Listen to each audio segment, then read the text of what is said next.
প্রবলেমটা করতেছে ওই যে যারা নতুন দল করেছে এখনো রেজিস্ট্রেশন পায় নাই, মাঠ কাঁপিয়ে বেড়াচ্ছে।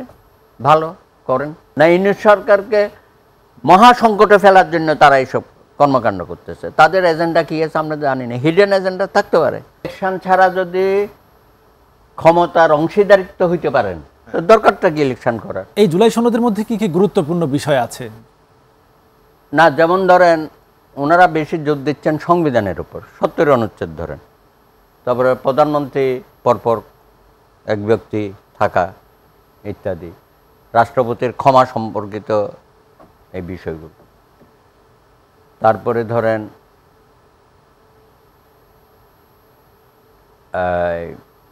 তত্ত্বাবধায়ক সরকার, এগুলো তো আমরা একমত।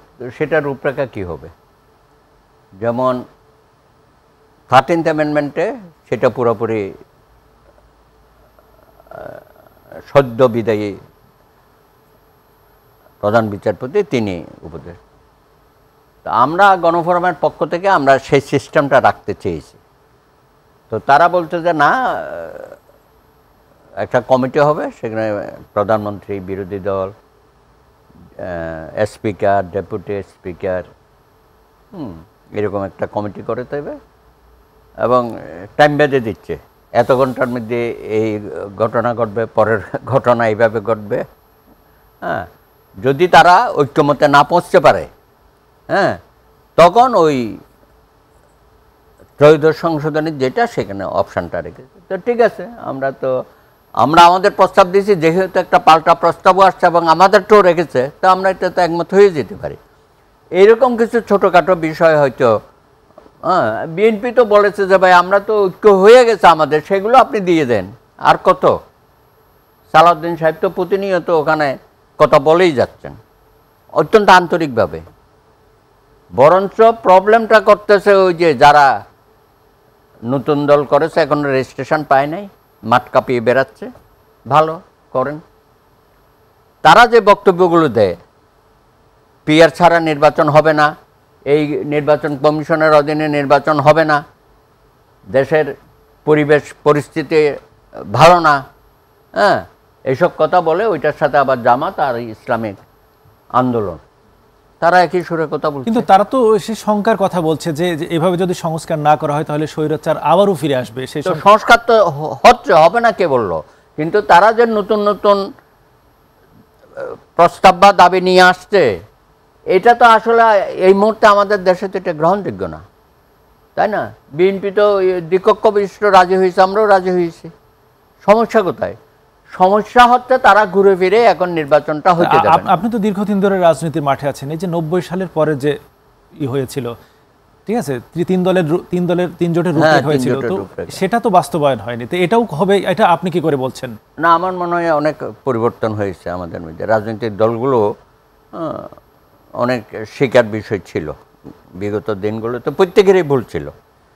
এই ভুলের কারণে মাসুল দিতে হয়েছে, সবাইকে মাসুল দিতে হয়েছে। এখন বিএনপি তো আমরা 90 দেখেছি, আমরা 111ও দেখেছি। আসলে ক্ষমতায় গেলে তো রাজনৈতিক দলগুলো সবকিছুই ভুলে যায়। এবার একটু কঠিন হবে, এটা অভিজ্ঞতার আলোকেই বলছি। আর বিএনপি তো ধরেন আমাদেরকে নিয়ে আগেভাগেই তো সংস্কারের কর্মসূচি দিয়ে দিচ্ছে 31 দফা। তখন কি এইভাবে সংস্কার কেউ দাবি করেছে? তো আমরা করেছি, আগে দিয়েছে, এবং সেখানে তো এগুলোর অনেকেই 80% কথা তো সেখানেই আছে।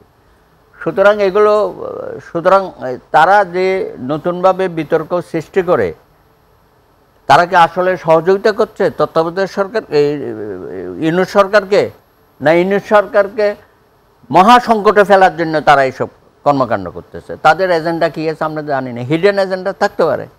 যেখানে আমরা বিএনপি সহ সকলেই বলছি যে একটা নির্বাচনের মধ্য দিয়ে সম্মানজনকভাবে প্রফেসর ইউনূস ক্ষমতা হস্তান্তর করুক। উনি সম্মানী মানুষ, বিশ্বে উনি খুবই সম্মানিত, সুতরাং তার সম্মানটা আমরা রাখতে চাই এবং আমরা সহযোগিতা করছি। এখনও আপনি দেখেন আইনশৃঙ্খলা পরিস্থিতি, এই যে গুলশানের ঘটনায় আইনশৃঙ্খলা পরিস্থিতি এত তড়িৎ গতিতে কেমন অ্যাকশানে গেল?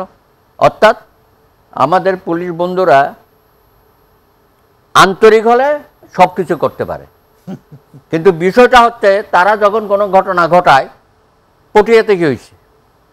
পটিয়াতে একজন ওসি একটা শক্ত অবস্থান নিছে সমন্বয়কদের বিরুদ্ধে, আর আপনি রাষ্ট্র কি করলেন? তারা সেখান থেকে উড্র করে নিয়ে আসলেন। তো রাষ্ট্র তো এখানে দিনাজপুরের হাতিয়া বান্ধে হ্যাঁ খুবই বাজে অবস্থা আর কি। তো এখন রাষ্ট্রকে ঠিক করতে হবে, সে এই প্রশাসন, আইন শৃঙ্খলা বাহিনী, বিচার বিভাগকে সঠিকভাবে কাজ করতে দেবে কিনা।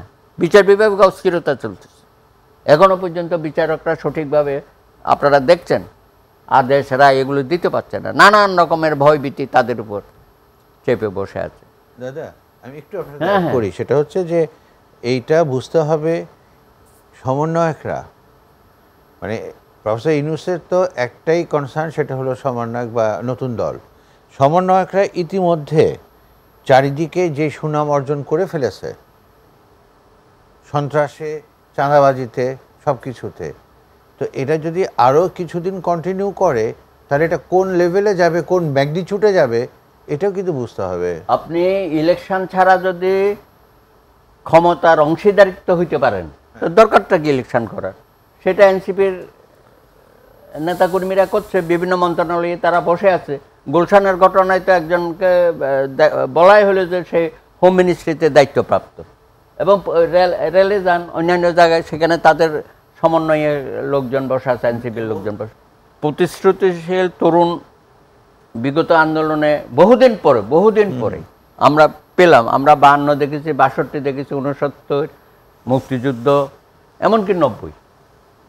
কিন্তু আমরা তো অপেক্ষায় ছিলাম যে আমাদের তরুণরা জাগবে কবে, ছাত্ররা বেরিয়ে আসবে কবে। শেষ পর্যন্ত বেরিয়ে আসলো। রাজনৈতিক দলগুলো দীর্ঘদিন লড়াই সংগ্রামের মধ্য দিয়ে শেষ এটা পরিণতি তারা এনে দিল, তাই না? তো সেই জায়গায় তরুণদের তো উচিত ছিল ওয়াচডগ হিসাবে কাজ করা, প্রেসার গ্রুপ হিসাবে কাজ করা, সৎভাবে জীবনযাপন করে তারা এই সরকারকে সহযোগিতা করা।